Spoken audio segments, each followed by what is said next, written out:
vous ne savez même plus qui vous devez convaincre, et je dois vous le dire, c'est assez pathétique. Vous instillez le venin du désordre et de la haine.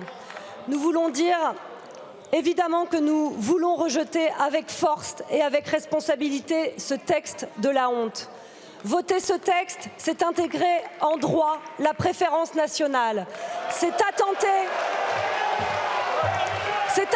au droit du sol. C'est rétablir la déchéance de nationalité.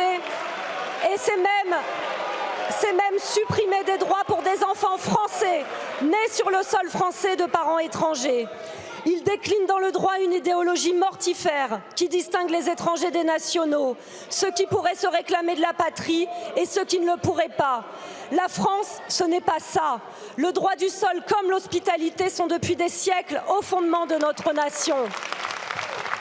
Vous poussez à la désobéissance civile, mais que vous le vouliez ou non, les médecins continueront à soigner toutes et tous, les professeurs à enseigner à toutes et tous, les travailleurs sociaux à accompagner toutes et tous. Car c'est ça, notre nation. C'est avec gravité que nous allons voter pour cette motion de rejet. La gravité de celles et ceux qui redoutent que l'irréparable soit commis. La gravité de celles et ceux qui espèrent jusqu'au bout que le déshonneur ne s'ajoute pas à la compromission. L'irréparable, voilà le résultat de cette folle volonté de faire passer coûte que coûte un texte pour lequel vous n'avez pas de majorité, un texte qui, dès le début, portait les germes de la honte. La honte, elle est maintenant totale.